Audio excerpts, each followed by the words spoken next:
Merci Pierre-Yves. Et donc pour finir cette table ronde, je passe la parole à Annabelle Alouche, qui est maître de conférence en sociologie à Amiens et qui est autrice de la Société du concours.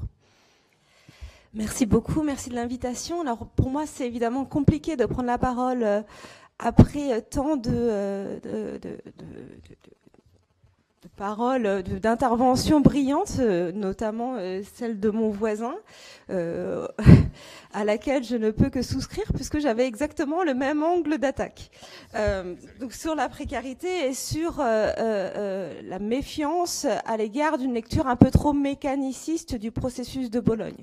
Le processus de Bologne, qu'est-ce que c'est ? C'est pas seulement un cadre légal, un cadre juridique, normatif qui s'impose aux individus, c'est aussi les individus qui se mettent à s'auto-contraindre à un certain nombre de normes. Et peut-être que d'un point de vue politique, ce qui est intéressant, c'est autant de travailler sur ces cadres juridiques, notamment dans le cadre de l'Assemblée nationale, que nous impose l'Europe, mais aussi de travailler sur les représentations des individus dans les universités et la manière dont ils anticipent à tout prix les cadres juridiques. Et ça, on l'a vu très clairement avec la loi d'orientation et de réussite des étudiants, dite désormais loi Vidal, qui a été promulguée, donc, comme vous le savez, le 8 mars 2018, où, avant même le vote de la loi au Sénat, les collègues se mettaient à s'organiser en commission pour organiser Parcoursup, la fameuse plateforme qui n'existait pas encore légalement.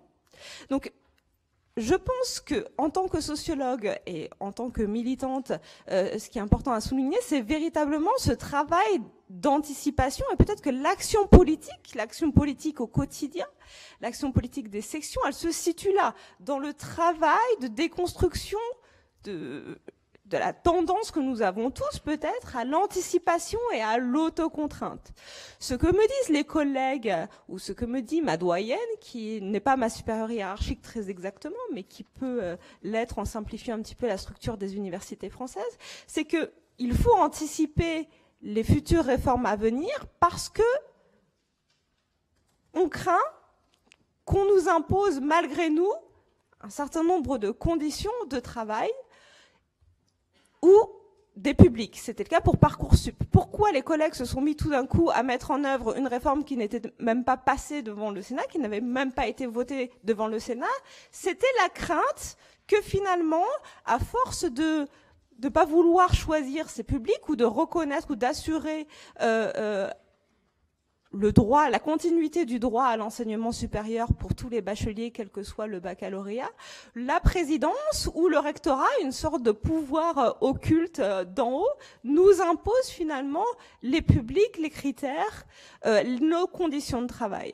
Et ça, je pense que, à titre de militante, il est important de rappeler que c'est absolument pas le cas. Cette crainte, cette anxiété par rapport au temps, et ça a été rappelé, mais cette anxiété par rapport à l'imposition de contraintes, à la contrainte de la liberté académique dans le cas des universitaires, repose avant tout, ou repose également sur un imaginaire auquel il convient de mettre un terme, je pense.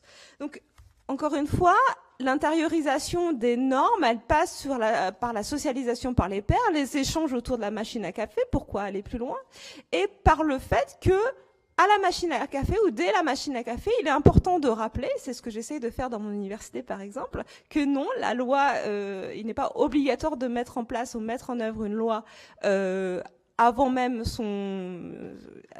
le fait qu'elle soit votée, promulguée et mise en œuvre, que le statut des universitaires et les libertés académiques sont bien définis juridiquement et que il suffit d'aller vérifier son droit pour s'apercevoir que finalement nous ne sommes pas obligés de mettre en œuvre un certain nombre de procédures qu'on nous présente comme inévitables. Donc encore une fois, cette représentation du caractère inévitable de l'européanisation, de la mondialisation, de la course à l'excellence, il ne dépend aussi que de nous universitaires, nous personnels administratifs, très important évidemment dans le fonctionnement des universités, nous étudiants, que d'y mettre un terme.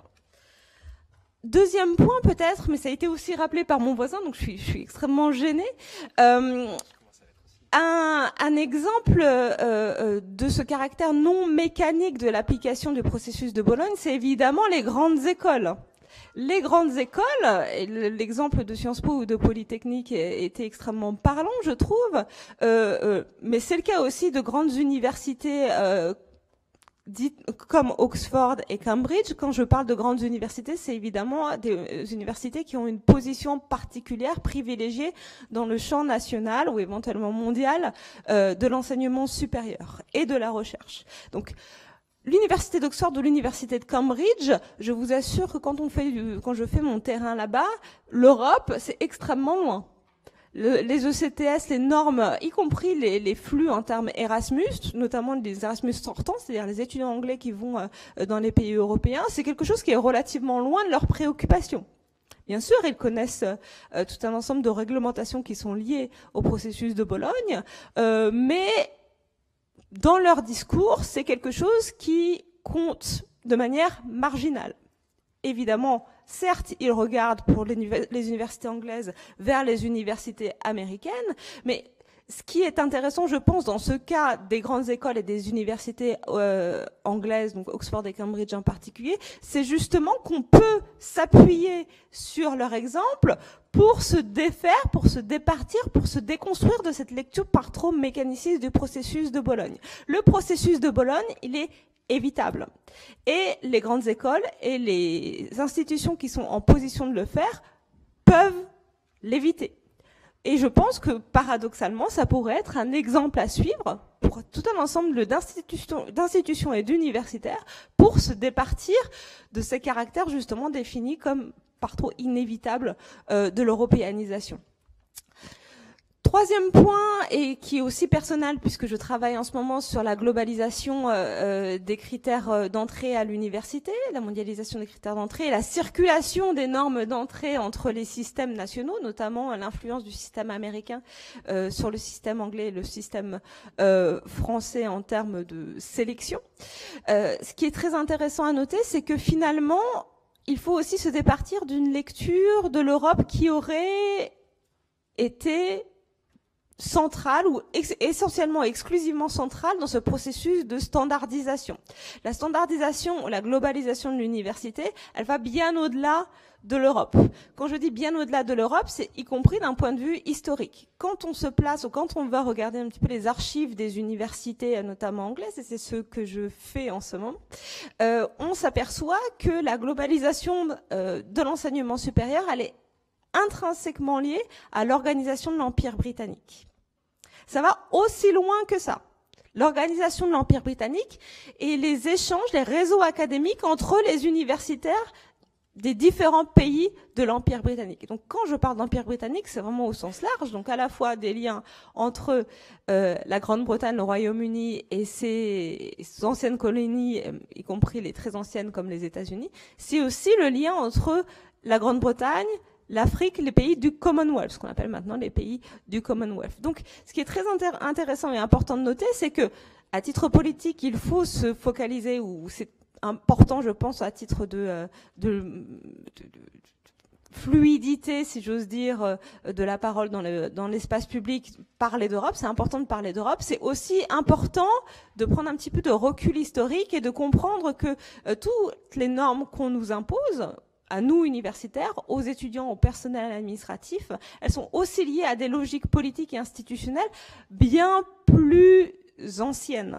Et bien plus anciennes et donc, si j'ose dire, bien plus difficiles à déconstruire. Voilà en quelques mots ce que je souhaitais vous dire. Merci en tout cas beaucoup de l'invitation et de ce panel absolument passionnant.